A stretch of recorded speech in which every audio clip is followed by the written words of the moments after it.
जय Siya Ram everyone, welcome back to my channel composite school Dhimapura. तो भाई बच्चों, एक बच्चे ने क्वेश्चन पूछा कि मैम मेरी लाइफ की वैल्यू क्या है, मुझे कुछ समझ में नहीं आता। तो भाई जब बच्चे की मैंने ये क्वेश्चन सुना तो बड़ा अजीब सा लगा, क्योंकि बच्चा तो बहुत छोटा था। तो मेरे मन में क्यों आया कि हो सकता है इस तरह के क्वेश्चन कई बच्चों के मन में आ रहे होंगे, तो क्यों ना एक वीडियो बना के बच्चों की दुविधा दूर कर ली जाए। तो बिना किसी देरी के चलिए चलते हैं कहानी की ओर, क्योंकि जो कुछ भी हम सीखेंगे वो एक कहानी के द्वारा सीखेंगे। पर कहानी पर जाने के पहले आपसे निवेदन है कि अगर अभी तक आपने इस चैनल को सब्सक्राइब नहीं किया हुआ है तो कृपया करके चैनल को सब्सक्राइब करिए। वीडियो पसंद आता है तो वीडियो को अपने फ्रेंड्स और फैमिली में शेयर करिएगा। तो बिना किसी देरी के चलिए चलते हैं कहानी की ओर। भाई होता क्या है कि एक गांव में एक पिताजी और एक बेटा रह रहा होता। तो उस बेटे के मन में कुछ क्वेश्चन आता है। तो एक बार वो पिताजी के पास आता है तो कहता है, पिताजी मेरे जीवन की वैल्यू क्या है, मेरी वैल्यू क्या है मेरी लाइफ की। तो पिताजी थोड़ी देर थोड़ा शांत रहते हैं, फिर एक पत्थर उठाते हैं और बेटे को दे देते हैं। कहते हैं तुम एक काम करो, तुम इस पत्थर को बाजार में जाके बेचो, इसको तुम्हें बेचना नहीं है, तुम वहाँ पे जाके खड़े हो जाना। कोई अगर इस पत्थर की कीमत पूछता है तो तुम्हें एक भी शब्द नहीं बोलना है, तुमको केवल अपनी 2 उंगलियाँ उठानी है और जो कुछ भी होता है तुम वहाँ पे आके मुझको बताओगे, और पर पत्थर नहीं बेचना है। जब उस बेटे ने ये बात सुनी तो वो चुपचाप वो पत्थर उठाता है और अपने पिता के कहने के अनुसार ठीक वैसा ही करता है। वो जाता है और मार्केट में खड़ा हो जाता है। कुछ समय के बाद वहाँ पे एक औरत निकलती है, वो देखती है उस पत्थर को, फिर कहती है इसकी कीमत क्या है। तो बच्चा कुछ भी नहीं बोलता, केवल वो 2 उंगलियाँ उठा देता है। तो जब वो 2 उंगलियाँ उठाता है तो औरत बोलती है अच्छा 200 रुपये है, ठीक है मैं इसको खरीद लूँगी, ले लो ले लो। तो जब लड़का ये सुनता तो वापस अपने पिता के पास आता, वो बताता है कि भाई मार्केट में ऐसे ऐसे हुआ, पूरी घटना बता देता है। अब पिताजी कहते हैं तुम एक काम करो, इस पत्थर को लेके तुम अब म्यूजियम में लेके जाओ, इसको करना तुमको वही है, तुम्हें एक भी शब्द नहीं बोलना है। कोई अगर इसकी कीमत पूछता है तो तुम्हें कुछ भी नहीं बताना, केवल अपनी 2 उंगलियां उठा देनी है, और तुम्हें इस पत्थर को बेचना भी नहीं, तुम्हें वापस आना है। तो लड़का करता ठीक ठीक वैसा ही करता, म्यूजियम में जाता उस पत्थर को लेकर, और वहाँ पे तरह तरह की विचित्र विचित्र की चीज़ें रखी हुई थी म्यूजियम में।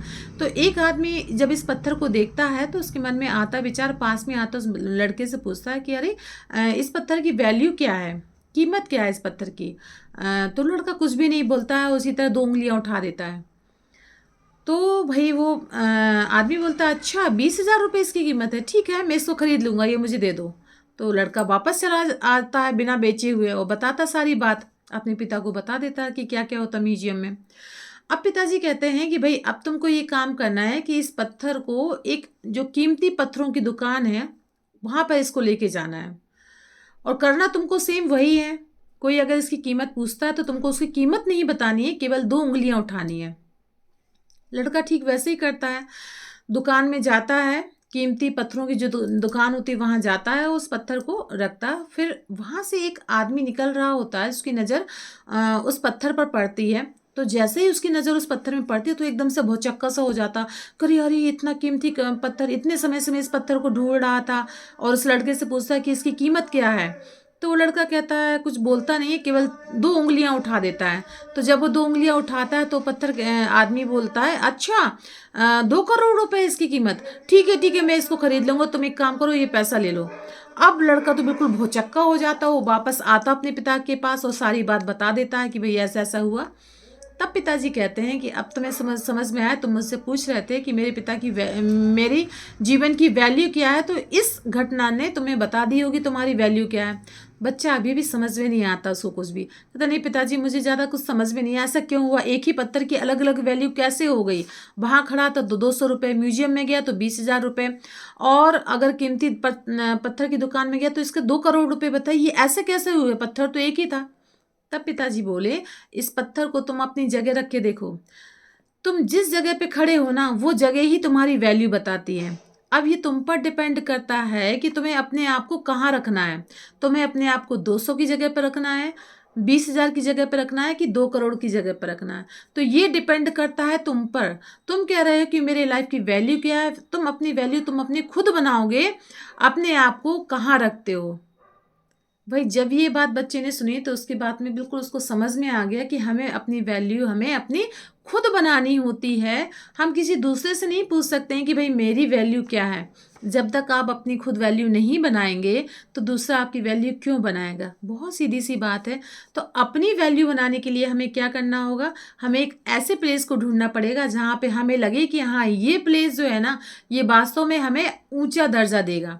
इसका मतलब है आपको पढ़ना पड़ेगा, आपको पढ़ना पड़ेगा, आपको बहुत स्टडी करनी पड़ेगी और अपने आपके मन में जो जो भी ख्वाहिशें, आप जहाँ जाना चाहते हो वहाँ के लिए वैसे आपको काम करने पड़ेंगे। आपको दूसरे से पूछने की ज़रूरत नहीं है कि आपके अंदर क्या क्वालिटी है या आपकी वैल्यू क्या है। आप अपनी वैल्यू आप खुद समझिए, अपनी वैल्यू आप खुद समझेंगे तो आप अपने आप को ज़्यादा अच्छे से आप पहचान पाएंगे, क्योंकि आपके अंदर तो असीम क्षमता है, बस उसको पहचानना आपका काम है।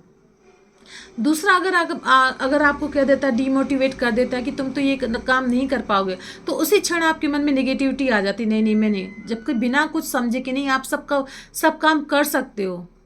दूसरों की चक्कर में आप कभी मत पड़िए, अपनी वैल्यू अपनी खुद बनाइए, अपना स्थान खुद तय करिए कि आपको कहाँ जाना है, आपको क्या प्राप्त करना है।